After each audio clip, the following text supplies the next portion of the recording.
முக்கியமான அறிவிப்பு ஒண்ணு வெளியிட போறதா நேற்று சொல்லியிருந்தேன். பலரும் என்ன அறிவிப்புன்னு கேட்டுக்கிட்டே இருந்தாங்க. இந்த நிகழ்ச்சிக்கு வருகிற வரையில கேட்டுக்கிட்டே இருந்தாங்க. தமிழர்களுடைய தொன்மையை உலகத்துக்கு சொல்ற ஒரு மாபெரும் ஆய்வு பிரகடனத்தை இப்போ நான் அறிவிக்க போகிறேன். இங்க கூடியிருக்கிறவங்களும் நேரலையில இந்த விழாவை பார்க்கக்கூடியவங்களும் கவனமா கேளுங்க. தமிழ் நிலப்பரப்புல இருந்துதான் இரும்பின் காலம் தொடங்குச்சு. இந்திய நாட்டுக்கு மட்டுமல்ல, உலகுக்கே மறுபடியும் சொல்றேன், தமிழ் நிலப்பரப்பில் இருந்துதான் இரும்பின் காலம் தொடங்குச்சு என்ற மாபெரும் மானுடவியல் ஆய்வு பிரகடனத்தை இந்த நிகழ்ச்சியின் வாயிலாக அறிவிக்கிறேன். 5300 ஆண்டுகளுக்கு முன்னாடியே உருக்கு இரும்பு தொழில்நுட்பம் தமிழ் நிலத்துல அறிமுகமாயிடுச்சு.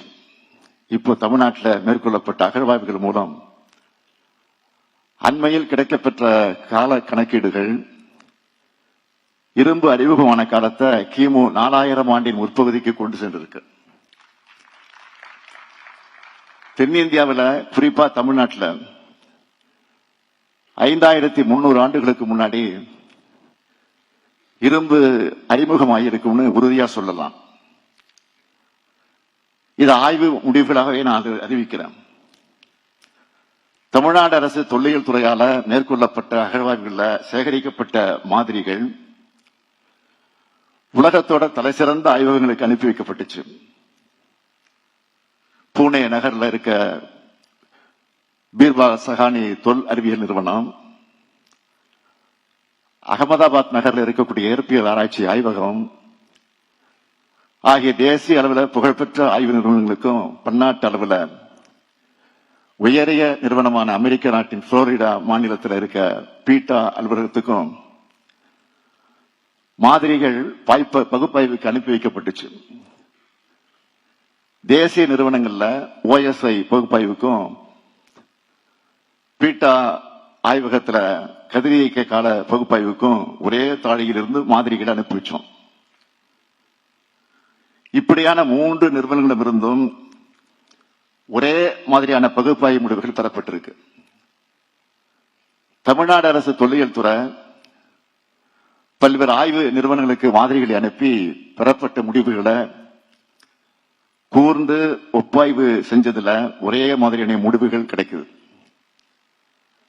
இப்ப கிடைச்சிருக்க கதிரியக்க கால கணக்கீடுகள் மற்றும் OSL பகுப்பாய்வு கால கணக்கீடுகள் அடிப்படையில் கிமு 3345 தென்னிந்தியாவில் இரும்பு அறிமுகமாயிடுச்சுன்னு தெரிய வருது. அதற்கான ஆய்வு முடிவுகள் இதோ.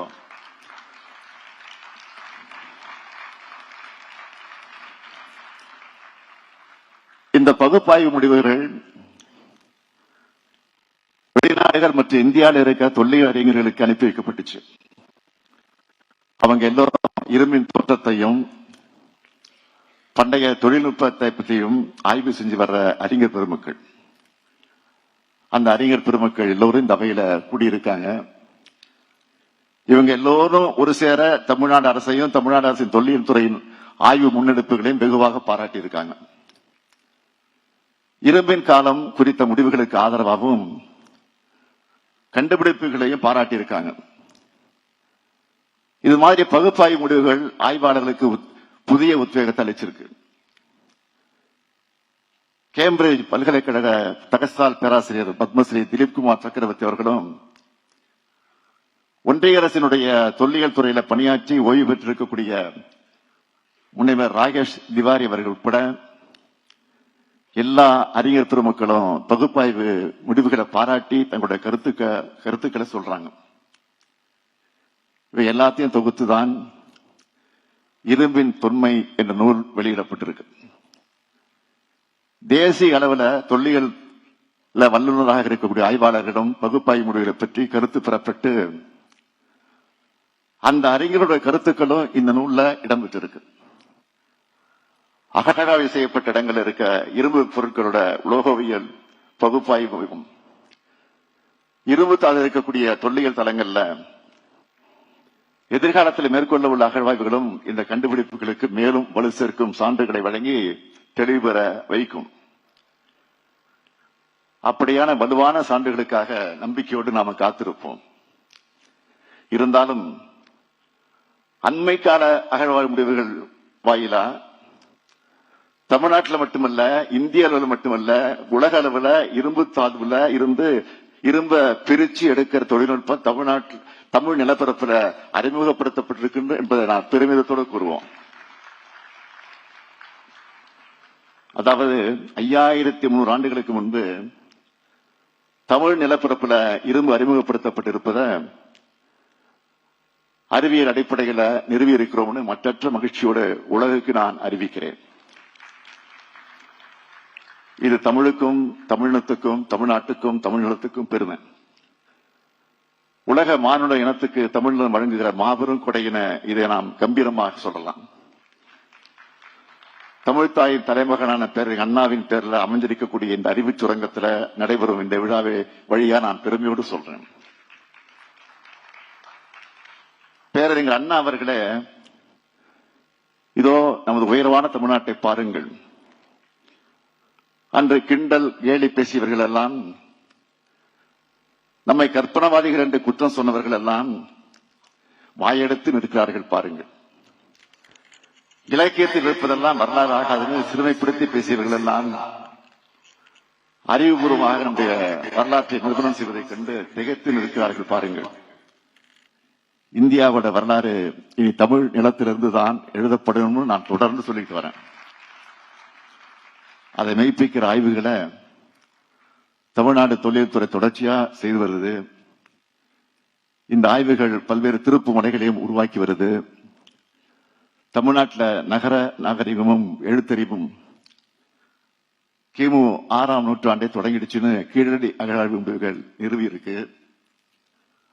புறநை ஆற்றங்கரையில 3200 ஆண்டுகளுக்கு முன்னாடி வேளாண் பயிர் தொழில நெல் பயிரிடப்பட்டிருக்குன்னு சிவகல அகழ்வாய்வு முடிவு வெளிப்படுத்தி இருக்கு. இதுக்கு முன்னாடி தமிழ்நாட்டில் இரும்பின் அறிமுகம் 4600 ஆண்டுகளுக்கு முன்னாடி இருந்த கிருஷ்ணகிரி மாவட்டம் மயிலாடுதுறை அகழ்வாய்வு மூலம் தமிழ்நாடு சட்டமன்றத்தில் நான் உலகுக்கு ஏற்கனவே அறிவிச்சிருக்கிறேன்.